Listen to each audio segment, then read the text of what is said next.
നമസ്കാരം പ്രിയപ്പെട്ടവരെ, വളരെ ഹൃദയവേദനയോടെയാണ് ഞാൻ ഈ വീഡിയോ ചെയ്യുന്നത്. അതുകൊണ്ടാണ് പതിവില്ലാതെ നിങ്ങൾ പരമാവധി ഇത് ഷെയർ ചെയ്യണം എന്ന് പറയുന്നത്. ഈ വീഡിയോ കേൾക്കുന്ന ഒരാൾ കുറഞ്ഞത് 100 പേർക്കെങ്കിലും ഇത് ഷെയർ ചെയ്താൽ നിങ്ങൾക്ക് കുറ്റബോധമില്ലാതെ കിടന്നുറങ്ങാൻ കഴിയും. കാരണം നമ്മുടെ നാടിൻ്റെ ദയനീയമായ അവസ്ഥയിൽ ഒന്നും ചെയ്യാൻ കഴിയില്ല എന്ന് കരുതുന്നവർക്ക് കുറച്ചു പേരെയെങ്കിലും ഇത് അറിയിക്കാൻ കഴിയുമല്ലോ എന്ന് കരുതി ആശ്വസിക്കാം. ഒരുപാട് കാലമായി പിണറായി സർക്കാരിൻ്റെ ക്രൂരതകളെക്കുറിച്ച്, ധാർഷ്ട്യത്തെക്കുറിച്ച്, ധൂർത്തിനെക്കുറിച്ചൊക്കെ ഞാൻ പ്രേക്ഷകരുടെ മുൻപിൽ പങ്കുവച്ചിട്ടുണ്ട്. അതിൻ്റെ ഏറ്റവും ഒടുവിലത്തെ ഒരു എപ്പിസോഡ് എന്നതിനപ്പുറം കുറേ അധികം കാര്യങ്ങൾ ഇതിൽ ഒരുമിച്ച് ചേർത്തിരിക്കുന്നത് എത്ര ഭയാനകമായ അവസ്ഥയിലാണ് നമ്മുടെ നാടെന്നും എത്ര ക്രൂരമായ ആനന്ദത്തിലാണ് ഈ സർക്കാർ നമ്മളെ നയിക്കുന്നതെന്നും വ്യക്തമാക്കാനാണ്. ആദ്യം നമുക്ക് പലതവണ പറഞ്ഞ കാര്യങ്ങൾ ആവർത്തിക്കാതെ നമ്മുടെ നാട് നേരിടുന്ന സാമ്പത്തിക പ്രതിസന്ധിയുടെ ആഴം വ്യക്തമാക്കുന്ന 1-2 പുതിയ കാര്യങ്ങൾ പറയാം. സർക്കാർ ഉദ്യോഗസ്ഥന്മാർക്ക് കഴിഞ്ഞ 3 വർഷമായി DA കുടിശ്ശികയാണ്. അവരുടെ ശമ്പളത്തെക്കുറിച്ചും ആനുകൂല്യത്തെക്കുറിച്ചുമൊക്കെ നമുക്ക് അഭിപ്രായ ഭിന്നതയുണ്ട് എന്നത് വാസ്തവമാണ്. പക്ഷേ അതവരുടെ അവകാശമാണ്. 40,000 കോടി രൂപയാണ് DA കുടിശ്ശികയടക്കം അവർക്ക് അർഹതപ്പെട്ടതായി സർക്കാർ കൊടുക്കാൻ കിടക്കുന്നത്. തങ്ങൾക്ക് അവകാശപ്പെട്ട DA കുടിശ്ശിക തരണം എന്നാവശ്യപ്പെട്ടുകൊണ്ട് 9 കേസുകൾ കോടതിയിലുണ്ടെന്ന് നിയമസഭയിൽ മന്ത്രി ബാലഗോപാൽ ഈ കഴിഞ്ഞ ദിവസം വ്യക്തമാക്കി. 42,000 കോടി രൂപ എങ്ങനെ സർക്കാർ കൊടുക്കും? ഒരു വർഷം കടമെടുക്കാൻ പോലും അത്രയും തുക അനുവദിച്ചിട്ടില്ല. സർക്കാരിൻ്റെ വരുമാനവും GST വിഹിതവും കേന്ദ്ര വിഹിതവും കടമെടുക്കുന്ന തുകയും ഉണ്ടെങ്കിൽ പോലും ഓരോ വർഷവും സർക്കാർ പുതിയ പുതിയ ബാധ്യതകളിലേക്ക് പോവുകയാണ്. അപ്പോൾ അർഹതപ്പെട്ട ഈ 42,000 കോടി രൂപ എന്ന്, എങ്ങനെ, എപ്പോൾ ലഭിക്കും? മറ്റൊരു കാര്യം കൂടി പറയാം. മെയ് മാസം 31-ന് റിട്ടയർ ചെയ്തത് 11,215 സർക്കാർ ഉദ്യോഗസ്ഥരാണ്. പൊതുമേഖലാ സ്ഥാപനങ്ങളിൽ ജോലി ചെയ്ത എത്ര പേർ ഈ കാലയളവിൽ റിട്ടയർ ചെയ്തു എന്ന് സർക്കാരിന് കണക്ക് പോലുമില്ല. ഈ 11,215 പേർ റിട്ടയർ ചെയ്തു പോകുമ്പോൾ അവർക്ക് കിട്ടേണ്ട PF ഗ്രാറ്റുവിറ്റി കുടിശ്ശിക 4,000 കോടി രൂപയാണ്. ഇത്ര നാളായിട്ടും അവർക്ക് കൊടുത്തിട്ടില്ല. അവർക്കത് കിട്ടാൻ പോകുന്നില്ല എന്ന് മാത്രമല്ല, കഴിഞ്ഞ ഒരു വർഷത്തിനിടയിൽ റിട്ടയർ ചെയ്ത പല സർക്കാർ ഉദ്യോഗസ്ഥന്മാർക്കും അവർക്ക് അർഹമായതൊന്നും കിട്ടിയിട്ടില്ല. സർക്കാരിൻ്റെ സാമ്പത്തിക പ്രതിസന്ധിയെക്കുറിച്ച് ഞാൻ വർണ്ണിച്ചു പോയാൽ അതുതന്നെ ദീർഘമായ പല എപ്പിസോഡുകളാവും. എന്നാൽ ഈ പ്രതിസന്ധി ഘട്ടത്തിലും എങ്ങനെയാണ് സർക്കാർ പണം ചെലവഴിക്കുന്നത് എന്നതാണ് ഈ വീഡിയോയുടെ കാതൽ. അത് കേട്ടാൽ നിങ്ങൾ കരഞ്ഞു പോകും.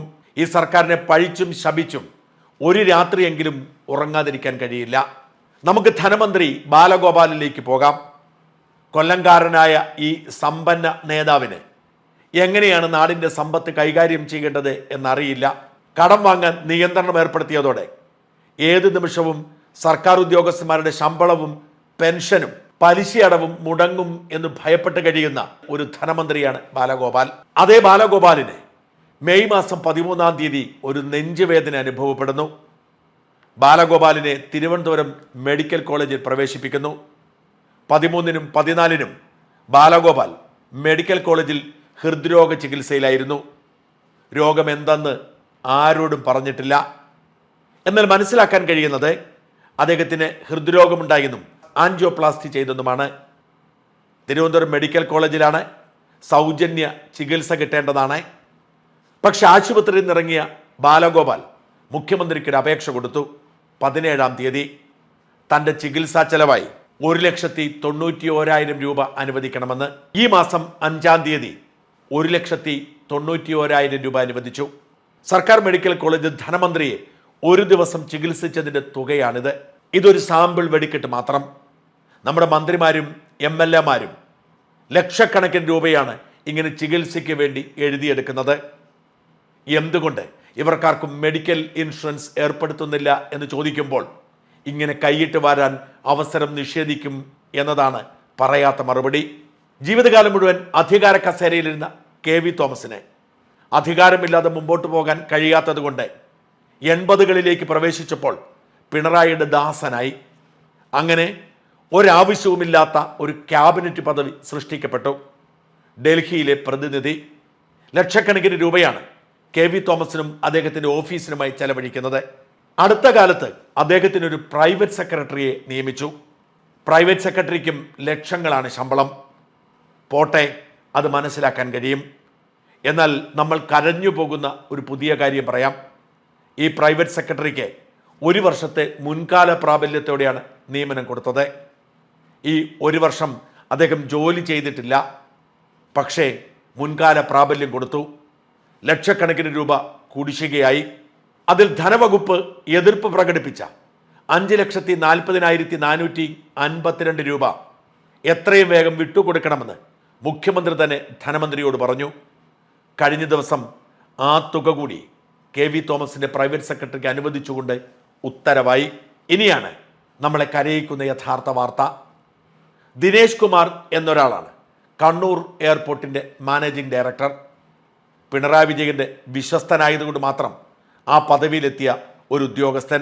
2022-23 വർഷത്തിൽ 131.98 കോടി രൂപ നഷ്ടമുണ്ടാക്കിയ കണ്ണൂർ എയർപോർട്ടിൻ്റെ MD-യുടെ ശമ്പളം 38,09,826 രൂപയാണ്. ഒരു വർഷത്തെ ശമ്പളമാണ്. അത് പിണറായി വിജയൻ പ്രത്യേക താല്പര്യമെടുത്ത് 50,16,000 ഉയർത്തി. അതായത് പിണറായിയുടെ വിശ്വസ്തനായ ദിനേശ് കുമാറിന് ഇനി മുതൽ ഏതാണ്ട് 4,15 ലക്ഷം രൂപ പ്രതിമാസം ശമ്പളം കിട്ടും. കാര്യമായി വിമാനങ്ങളോടാത്ത നഷ്ടത്തിൽ പോകുന്ന വിമാനത്താവളത്തിൻ്റെ MD-ക്ക് പിണറായി വിജയന്റെ വിശ്വസ്തനായതുകൊണ്ട് കനിഞ്ഞരളി കൊടുത്തതാണ് ഈ ശമ്പളം. ഇതൊന്നും കുടിശ്ശികയല്ല കേട്ടോ. ഒരു കാര്യം കൂടി പറഞ്ഞ് സങ്കടകരമായി എപ്പിസോഡ് അവസാനിപ്പിക്കാം.